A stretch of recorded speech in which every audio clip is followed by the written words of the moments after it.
The ground trembled beneath 300 war horses, their hooves thundering like an approaching storm across the frozen plains.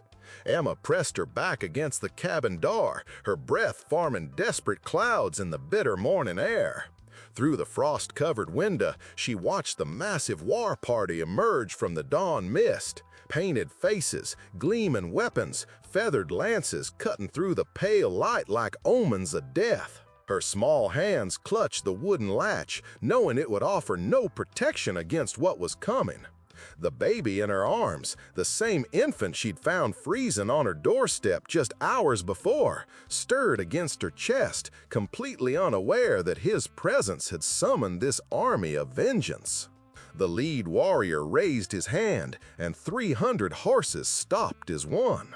In the terrible silence that followed, Emma could hear nothing but her own racing heartbeat and the soft breathing of the child who might cost her everything. She was just 16, alone in this wilderness, and death itself had come calling at her door. But this story began 24 hours earlier, when Emma's biggest worry was simply surviving another harsh winter on the frontier. The cabin stood isolated on the edge of the Dakota Territory, where the wind never seemed to rest, and the nearest neighbor lived a full day's ride away.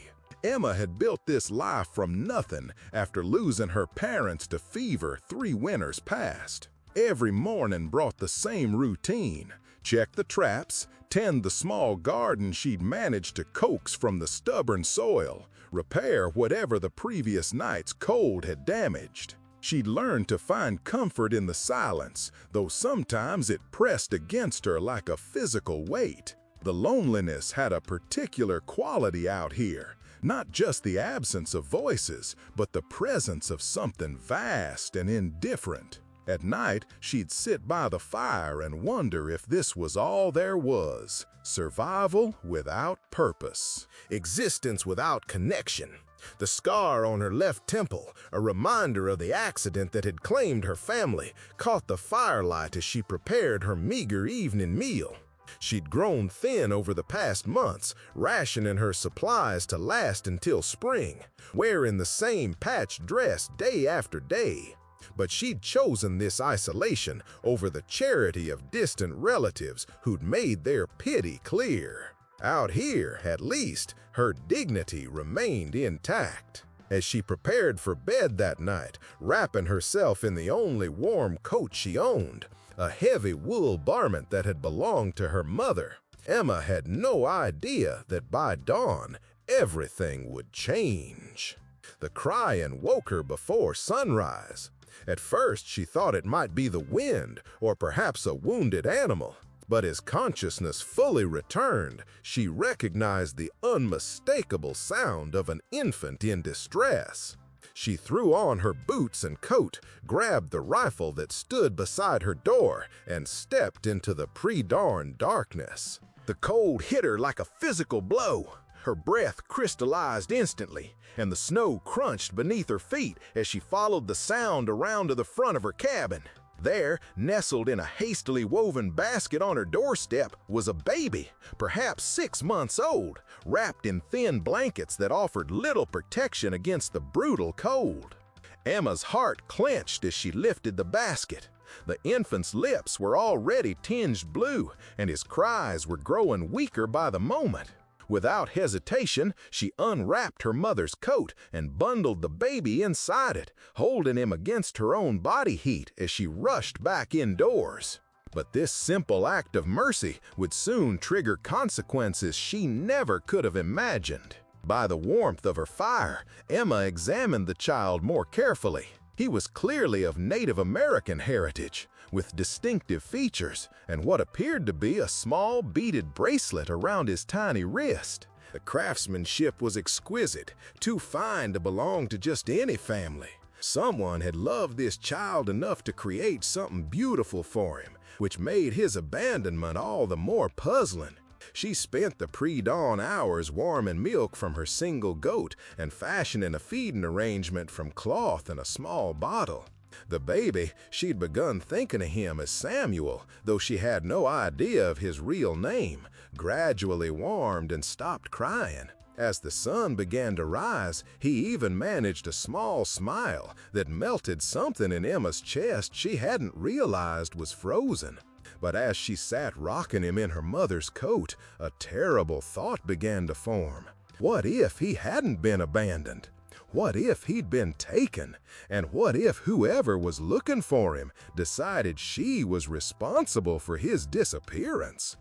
The sound of approaching horses answered her question sooner than she'd expected, but in numbers that made her blood turn to ice. The war party materialized from the morning mist like something from a nightmare. 300 warriors, their faces painted for battle, their weapons glinting in the early light. But as Emma watched from her window, something about their formation struck her as strange. They weren't approaching like raiders or attackers. They moved with the solemnity of a funeral procession, and many of the warriors appeared to be weeping. The lead rider dismounted and walked toward her cabin. He was an older man, perhaps in his 60s, with silver hair braided with feathers and a face marked by both authority and profound grief. His war paint couldn't hide the tears streaming down his cheeks as he stopped just outside her door. "White woman," he called, in accented but clear English, "we know you have him. We know you have our sacred child." Emma's mouth went dry. Sacred child? She looked down at the baby in her arms, still wrapped in her mother's coat. And suddenly, the fine beadwork made terrible sense. This wasn't just any infant. This was someone of extraordinary importance. "I found him on my doorstep," she called back, her voice steadier than she felt. "Freezing and alone. I was only trying to keep him warm." "Lies," came another voice. A younger warrior had joined the elder, his face twisted with rage. "You stole him to sell to the army or to use his leverage against our people. The tracks around your cabin tell the truth. You've had him since yesterday." The accusation hit Emma like a slap. Yesterday? But she'd only found him this morning. Unless... The elder warrior raised his hand for silence, studying Emma through the window with eyes that seemed to look directly into her soul. "Show us the child," he commanded. "Show us War Eagle's son, and perhaps we will discuss your fate instead of simply taking your life." War Eagle's son? Emma's knees nearly buckled as the implication hit her. War Eagle was the most feared war chief in the entire Dakota Territory, a man whose very name made hardened cavalry officers nervous. If this baby was his child, then she was holding the future of an entire tribe in her arms. And 300 of their finest warriors believed she had stolen him. The silence stretched between them like a drawn bowstring, filled with the soft nickering of horses and the distant cry of a hawk circling overhead.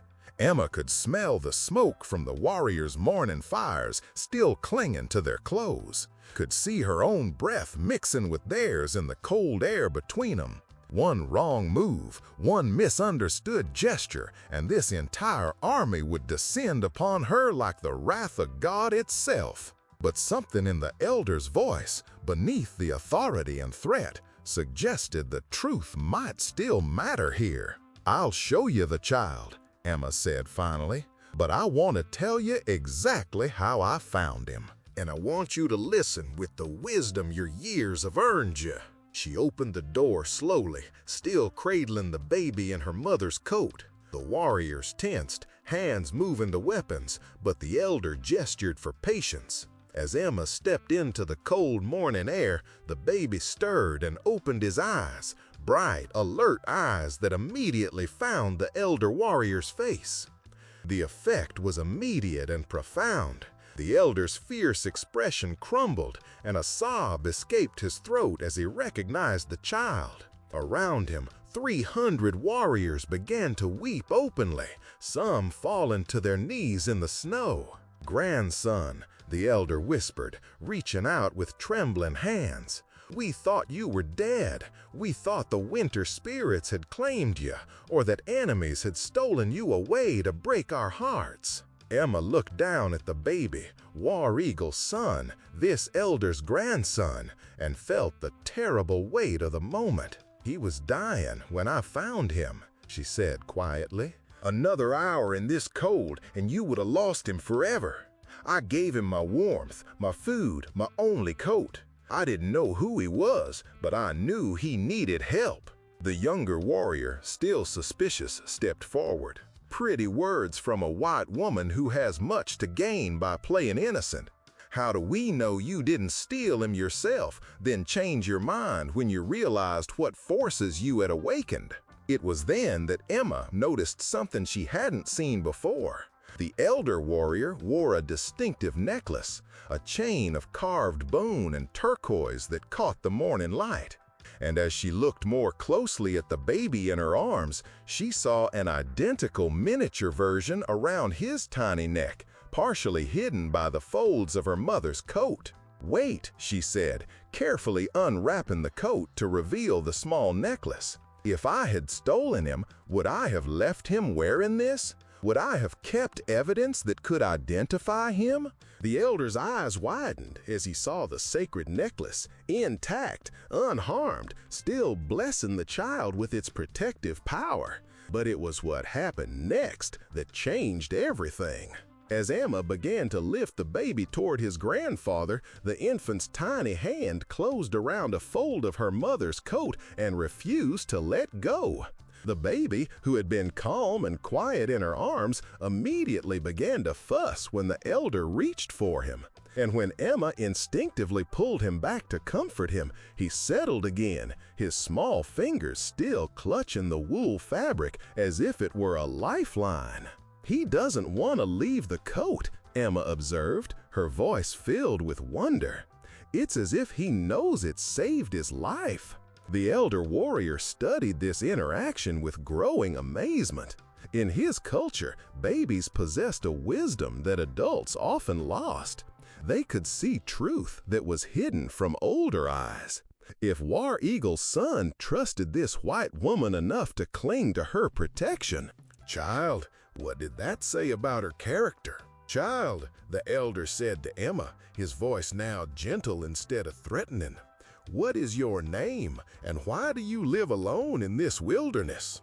"Emma," she replied, "Emma Morrison. My parents died 3 winters ago, and I've been surviving on my own ever since. I have nothing to steal him for, nowhere to take him, no reason to harm him. I only saw a baby who needed help, and I gave what I could." The younger warrior scoffed, but the elder silenced him with a look. "You gave your coat, your only coat, to warm a child you'd never seen before." Emma nodded, suddenly aware of how the cold was biting through her thin dress. "It belonged to my mother.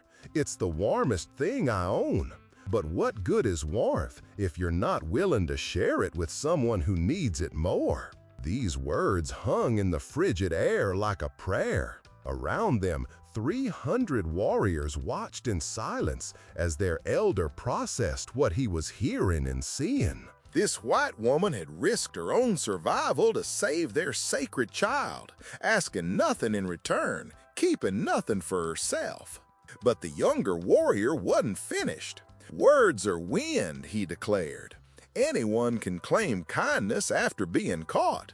I say we take the child and leave this woman to the fate she would have given him, to freeze alone in the wilderness." The crowd of warriors murmured agreement, hands moving to weapons once again. Emma felt death creeping closer, could see it in the hard eyes surrounding her. But as she looked down at the baby, still clinging to her mother's coat, a strange peace settled over her heart. "I understand your anger," she said, her voice carrying clearly across the assembled warriors. "If someone had taken my child, I'd want their blood too. But answer me this. If I had stolen him, if I meant him harm, would I have given him my coat? Would I have fed him from my own limited supplies? Would I have risked frostbite to keep him warm through the night? She paused, looking directly at the elder. I've been alone for 3 years. I could have chosen to ignore his cries, to pretend I hadn't heard him, to let the winter take him so I wouldn't have to share my resources.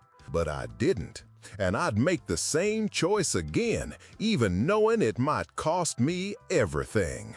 The elder warrior stepped closer, his weathered features reflecting a lifetime of difficult decisions. "Show me where you found him," he commanded. Emma led him to the spot beside her door where the basket had been placed. The elder knelt in the snow, examining the area with eyes trained by decades of tracking. What he saw there made him intake sharply. The footprints told a story. A woman's tracks, light, desperate, circling the cabin multiple times before approaching the door. And leading away from the cabin, heavier prints that suggested someone fleeing in panic or grief. Emma's own tracks were clearly visible too, showing her path from the door to the basket and back, but they were obviously more recent, made in response to the crying rather than in the act of placing the child there. "Someone brought him here to you specifically," the elder said slowly. "These tracks, they suggest a woman, someone who watched your cabin for hours before deciding to trust you with this sacred burden." The younger warrior's certainty wavered. But why? Why would one of our own give the sacred child to a white woman? It was then that Emma remembered something else. "There was a woman," she said hesitantly. "2 nights ago, I saw someone watching the cabin from the ridge. I thought it might be a lost traveler, but when I called out, she disappeared. She was too far away to see clearly, but you remember something?" the elder prompted. Emma nodded. "She was wearing a dress like mine, white woman's clothing, but her hair was dark, braided like yours. I thought she might be someone like me, someone caught between 2 worlds." The implication hit the assembled warriors like lightning. There were women in the territory who lived between cultures.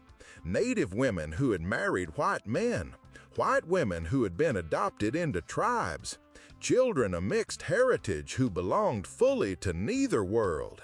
If such a woman had been entrusted with War Eagle's son, and if she had judged Emma worthy of caring for him, the elder closed his eyes, and when he opened them again, they held a different kind of understanding. "My daughter-in-law," he whispered, "War Eagle's wife, captured in a raid last month. We thought she was dead. If she escaped, if she brought the baby to safety before—" He couldn't finish the sentence, but he didn't need to. The entire war party now understood what had happened. War Eagle's wife had somehow escaped her captors, but too injured or sick to care for the child herself. She had chosen to entrust him to someone she had observed and judged worthy, a young white woman who lived alone but with dignity, who survived through her own efforts and harmed no one. The baby, as if sensing the emotional shift around him, began to coo softly, his tiny hand still gripping Emma's mother's coat. The elder warrior looked at this sight, his grandson safe and content in the arms of the woman who had saved his life, and felt something shift in his own heart. "You could have let him die," he said to Emma. "It would have been easier, safer. No one would have known, and you would have avoided all of this danger." Emma shook her head. "I would have known, and I'd have to live with that knowledge for the rest of my life, however long or short it might be." She paused, looking around at the 300 faces watching her. "Kindness might cost me my life today, but cruelty would have killed my soul long before you arrived." These words rippled through the assembled warriors like wind through prairie grass. Many of them were fathers themselves, and they recognized the truth in Emma's voice. This was not the speech of someone who had acted from calculation or fear, but from a compassion so natural she couldn't imagine choosing differently. The elder warrior stepped forward and, to everyone's amazement, placed his hand gently on Emma's shoulder. "Child," he said, his voice thick with emotion, "you have saved more than one life today. War Eagle's son carries the future of our people in his blood. Without him, our line of chiefs would be broken, our sacred traditions lost." He paused, looking around at his warriors. "And you have saved us from becoming the kind of people who punish kindness with death, who mistake mercy for theft, who let anger blind them to truth." The younger warrior who had been most hostile stepped forward, his earlier rage replaced by shame. "I spoke in grief and fear," he admitted. "I let the pain of our loss poison my judgment. You acted with honor when you could have chosen selfishness, and I repaid that honor with accusations." Emma felt tears she hadn't expected begin to flow down her cheeks. For 3 years, she had lived without acknowledgement, without community, without anyone to witness or validate her struggles. Now, surrounded by warriors who had come to kill her, she found herself recognized for who she truly was. But the moment of reconciliation was interrupted by the sound of more approaching horses. From the east, a smaller group of riders was approaching, and at their head rode a figure that made every warrior straighten with recognition and reverence. War Eagle himself had arrived. The great chief rode with the contained fury of a natural disaster, his war paint fresh, his weapons gleaming, his horse foam-flecked from hard riding.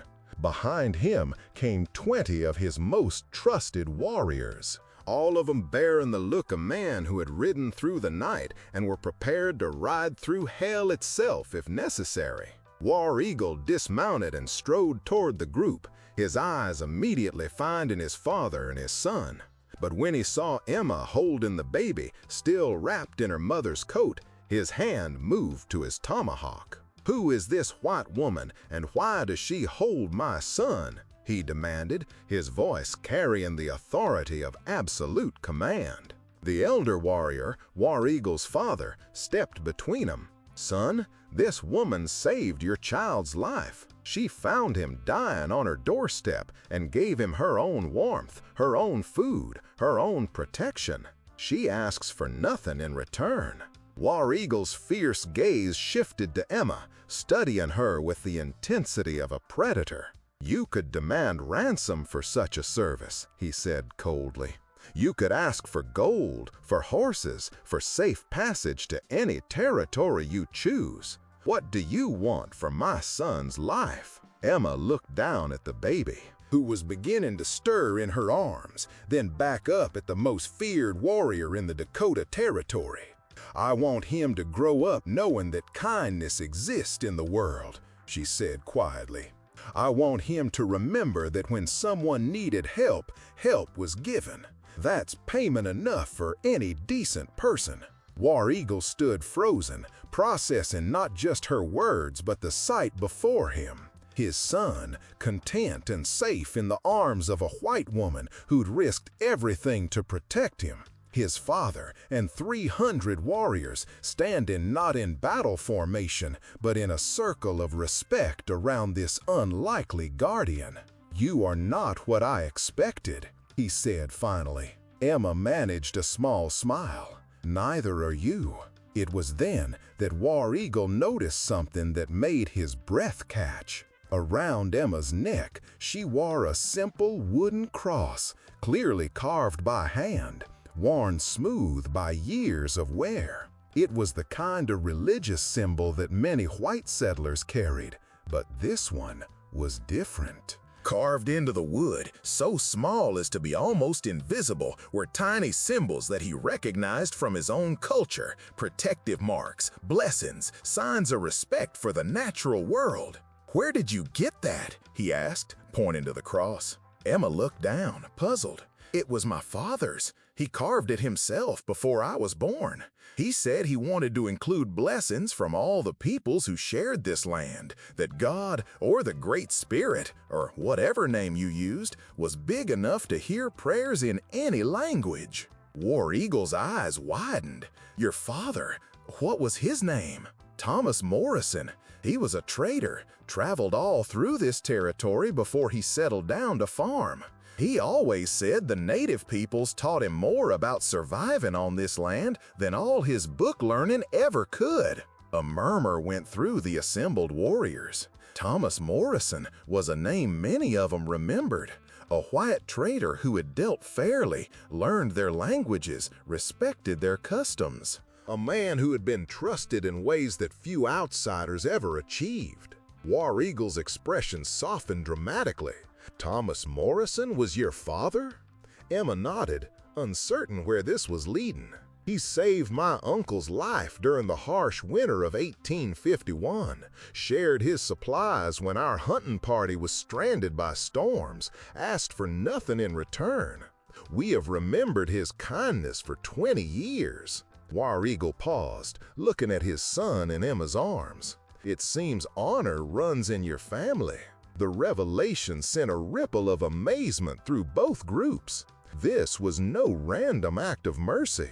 It was the continuation of a legacy of kindness that had been building across generations and cultures. Thomas Morrison's daughter was repaying her father's debts in ways she had never even known existed.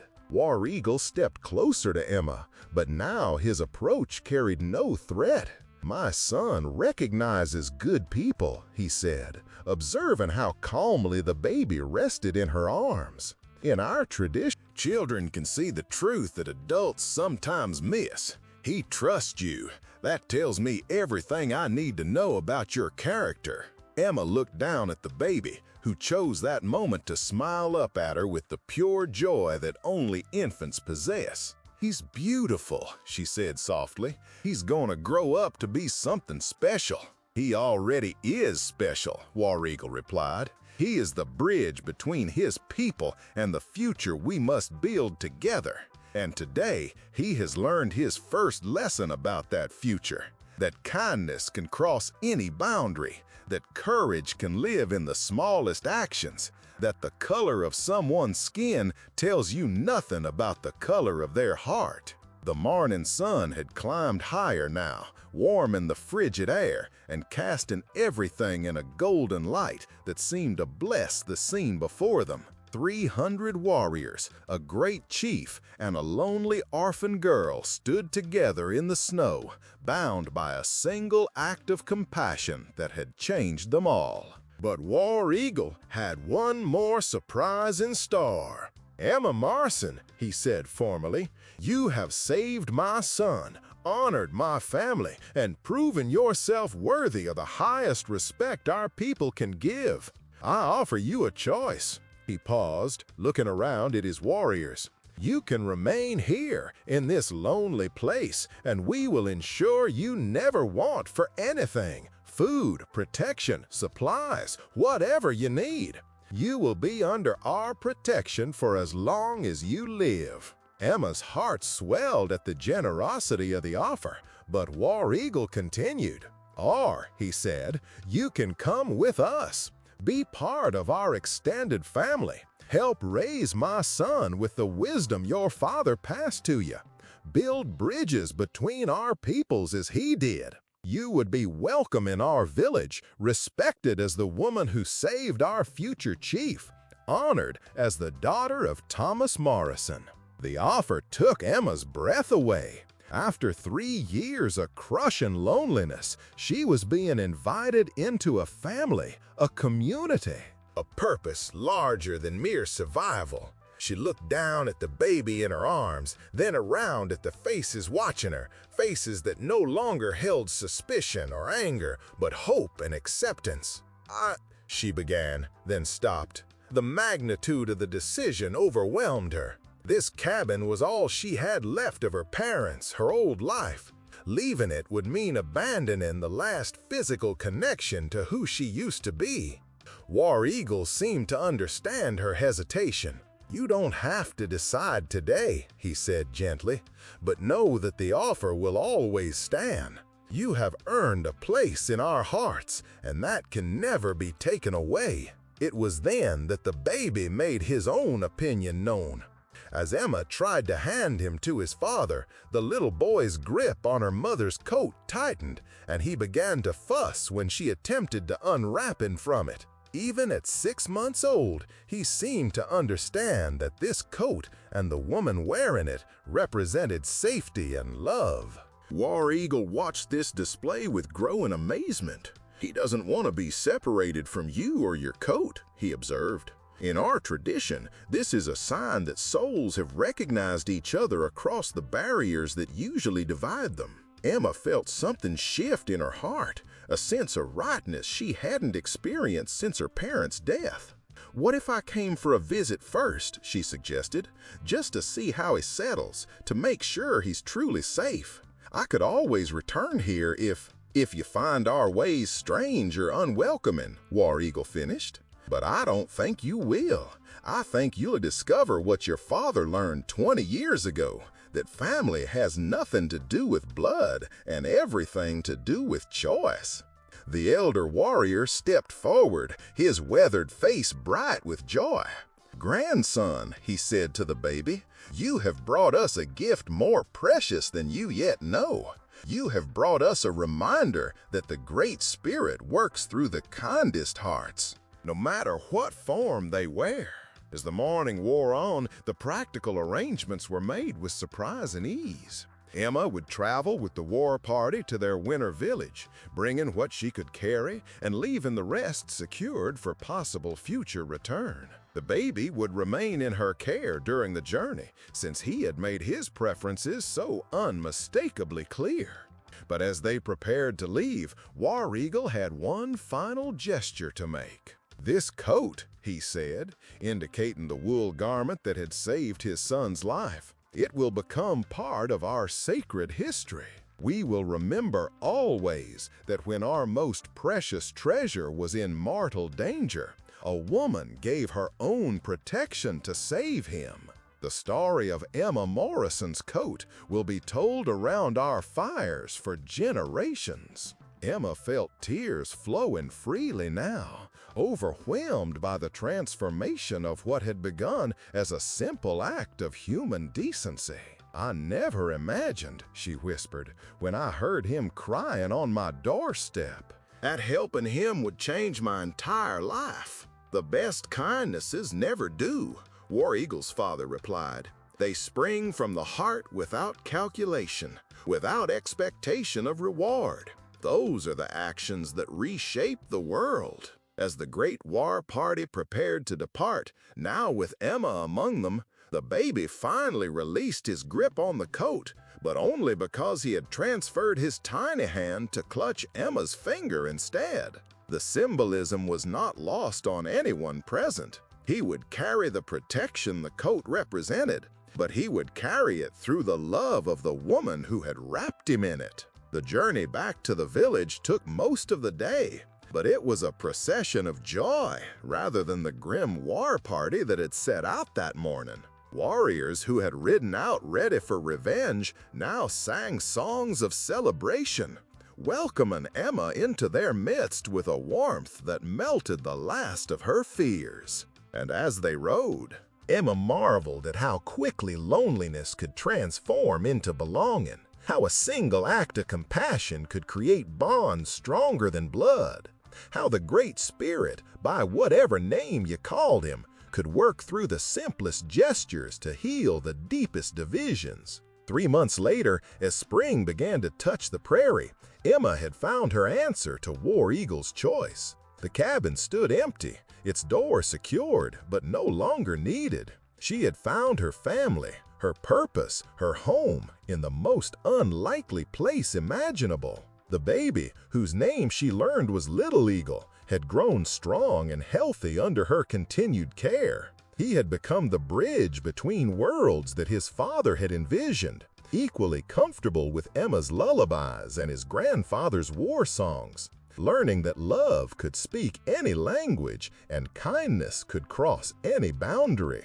And on quiet evenings, when Emma would wrap him in her mother's coat for warmth, she would whisper to him about the morning when 300 warriors had come not to make war, but to learn about peace. About how sometimes the most important battles are fought not with weapons, but with open hearts. But perhaps the most remarkable change was in Emma herself. The lonely, isolated young woman who had struggled merely to survive had blossomed into someone who helped others thrive. She had become a teacher, a bridge builder, a living example of what was possible when people chose to see each other's humanity instead of their differences. Would you have given your only coat to a freezing stranger, knowing it might cost you everything you owned? Would you have risked your life to save a child you'd never seen before? Subscribe for more powerful stories like this, and click on the video on the screen to watch the next one with a twist so powerful you'll never forget it.